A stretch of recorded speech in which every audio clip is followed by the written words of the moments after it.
లోక్సభ ఎన్నికల్లో గెలుపు కోసం బీఆర్ఎస్ నేత కేసీఆర్ చాలా కష్టపడుతున్నారు. ప్రస్తుతం బస్సు యాత్ర చేస్తూ రాష్ట్రం మొత్తం చక్కర్లు కొడుతున్నారు. బాగానే ఉంది.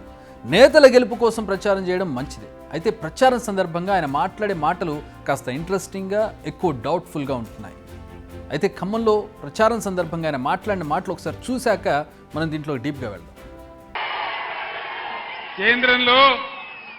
కేంద్రంలో సంకీర్ణ ప్రభుత్వం రాబోతా ఉంది. అప్పుడు ఏం జరుగుతుంది? మీరు నామాగారిని ఎంపీకి గెలిపిస్తే ఆ సంకీర్ణ ప్రభుత్వంలో నామాగారు కేంద్ర మంత్రి అవుతాడని మనం చేస్తా ఉన్నాం. అంత పెద్ద లాభం మనకు జరుగుతుంది. ఒకసారి నామాగారు కేంద్రంలో మంత్రికి వస్తే అన్ని రకాల తెలంగాణ రాష్ట్రానికి, మన ఖమ్మం నియోజకవర్గానికి, ఖమ్మం జిల్లాకి చాలా పెద్ద మేలు జరిగే అవకాశం ఉంటుంది. ఈ అవకాశం తీసుకోవాలని మిమ్మల్ని మనం చేస్తా ఉన్నాం.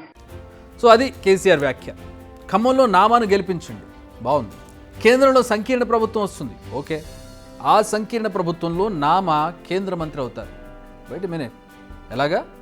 నామా నాగేశ్వరరావు గెలిస్తే కేంద్ర మంత్రి అవుతారా? ఇది ఒక్కటే కాదు, తమ పార్టీకి చెందిన 12 మంది ఎంపీలను గెలిపిస్తే కేంద్రంలో చక్రం తిప్పుతామని కూడా కేసీఆర్ అన్నారు. ఎలా సాధ్యం? ప్రస్తుతం ఇదే ప్రశ్న తెలంగాణ ప్రజల బుర్రలను తొలిచేస్తోంది. జస్ట్ ఫర్ డిబేట్ సేక్ ఓ లెక్క వేసుకుందాం. కేంద్రంలో ఎన్డీఏ, ఇండియా ఇలా 2 కూటములు ఉన్నాయి. ఏదో ఒక కూటమి గెలిచి అధికారం చేపడుతుంది.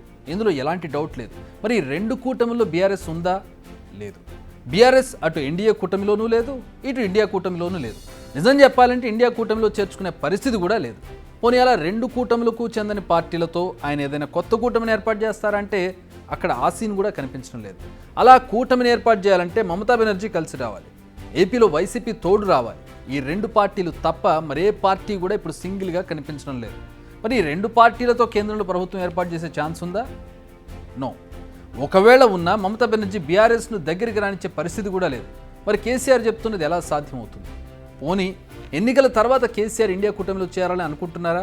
అందుకే అంత కాన్ఫిడెంట్గా నామా కేంద్ర మంత్రి అవుతారని వాదిస్తున్నారా? తెలంగాణ ప్రజలకు ఈ డౌట్ వచ్చినట్టు కనపడుతోంది. కానీ సీఎం రేవంత్ రెడ్డి దీనికి క్లియర్ కట్ ఆన్సర్ ఇచ్చారు. ఆయన ఏమన్నారు ఒకసారి చూద్దాం. కేసీఆర్ ఇండియా కూటమిలోకి రానియం. కేసీఆర్ ఇంటి మీద కాకి మా ఇంటి మీద వాళ్తే ఒక్కటే దెబ్బకు తుపాకీ దూకుని లేపి అవతలేస్తాం. కేసీఆర్ ను కాదు, కేసీఆర్ ఇంటి మీద వాలిన కాకి మా కాంగ్రెస్ గోడ మీద వాళ్తే కూడా మా కార్యకర్తలు కాల్చి అవతల పడేస్తారు. మా దగ్గరికే రానియం. మరి 12 సీట్లతో కేంద్రంలో ప్రభుత్వం ఏర్పాటు చేస్తాడా? ఎవరితో చేస్తాడా కేసీఆర్? ఎవరితో చేస్తాడా కేసీఆర్?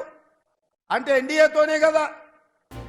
కేసీఆర్ ఇంటి మీద వాలిన కాకి కూడా కాంగ్రెస్ పార్టీ కార్యాలయంపై వాలకూడదంటున్నారు CM Revanth. So KCR India కూటమి గడప కూడా తొక్కే ఛాన్స్ కనిచూపు మేరలో కూడా కనబడడం లేదు. ఇక మిగిలింది బీజేపీ లీడ్ చేస్తున్న ఎన్డీఏ కూటమి ఒక్కటే. ఇవన్నీ రూల్డ్ అవుట్ అయితే మిగిలేదు అదేగా. అయితే గీతే ఆయన ఎన్డీఏలో చేరడం ఒకటే మిగిలి ఉంటుంది.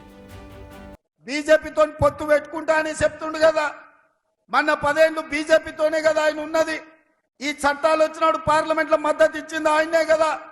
నరేంద్ర మోడీని ఇడికి పిలిపించి మాకు నిధులేమొద్దు, నీ ప్రేమ ఉంటే చాలు, నీ ప్రేమలో అమరుణ్ణి అయిపోతా నేనని చెప్పింది చంద్రశేఖరరావు కాదా? గజ్వేల్లో మిషన్ భగీరథ ప్రారంభించినప్పుడు చంద్రశేఖరరావు చెప్పింది ఇదే కాదా? మీరు నామా నాగేశ్వరరావు గారిని గెలిపించినట్లయితే కేంద్రంలో మంత్రిని చేస్తాడట. నీవు గెలిచేది ఒక్క సీటు కూడా లేదు తెలంగాణ రాష్ట్రంలో కానీ దేశంలో కానీ. ఎలా చేస్తారు మంత్రి అని ఈ వేదిక మీద నుంచి అడిగాను నేను. దానికి సమాధానం లేదు. అంటే బీజేపీ పార్టీతో నేను పొత్తులో ఉన్నాను అని చెప్పకుండానే చెప్పాడు ఆ ప్రబుద్ధుడు. కేసీఆర్ చేసిన వ్యాఖ్యలపై ఇదే డౌట్ను ఎక్స్ప్రెస్ చేస్తున్నారు కాంగ్రెస్ నేతలు. అయితే ఈ ఆరోపణలకు బలం చేకూరేలా చేస్తున్నారు కేసీఆర్ ప్రస్తుతం బస్సు యాత్ర చేస్తున్న లోక్సభ నియోజకవర్గాలు 12. కేసీఆర్ తమను గెలిపించాలని కోరుతున్న లోక్సభ సీట్లు 12. అదేంటి, తెలంగాణలో మొత్తం 17 సీట్లుంటే కేసీఆర్ కేవలం 12 మాత్రమే ఎందుకు చెబుతున్నారు? 12 ఆయన లక్కీ నెంబర్ కూడా కాదు. మరి వై 12 ఓన్లీ? ఇదే మెయిన్ క్వశ్చన్. మొదటి నుంచి తెలంగాణ రాజకీయాల్లో ఒక ప్రచారం నడుస్తుంది. బీజేపీ బీఆర్ఎస్ లోపాయికారి ఒప్పందం ఉందని. తెలంగాణలో 5 నియోజకవర్గాలను బీఆర్ఎస్ బీజేపీకి వదిలేసిందన్న ప్రచారం కూడా జరుగుతోంది. సికింద్రాబాద్, మల్కాజ్గిరి, హైదరాబాద్, ఆదిలాబాద్, చేవెళ్ల నియోజకవర్గాలపై బీఆర్ఎస్ ఫోకస్ చేయడం లేదన్నది ఆరోపణ. ఇప్పుడు పరిణామాలు చూస్తుంటే అదే నిజం అనిపిస్తోంది. నిజంగానే నామాను గెలిపించి ఎన్డీఏలో చేరి కేంద్ర మంత్రిని చేయాలనుకుంటున్నారా? మొన్న మధ్య మల్లారెడ్డి ఈటలతో కలిసినప్పుడు మీరే గెలుస్తున్నారు అని చెప్పి ఒక పక్కన ఈయన పార్టీ అభ్యర్థి ఇక్కడ పోటీ చేస్తూ ఉంటే బీజేపీలో ఉన్నటువంటి ఈటల రాజేందర్ను మీరే గెలుస్తారు మల్కాజ్గిరిలో అని ఆలింగనం చేసుకుని ఎలా చెప్తారనే దాని మీద కూడా అనేక రకాల చర్చలు జరిగాయి.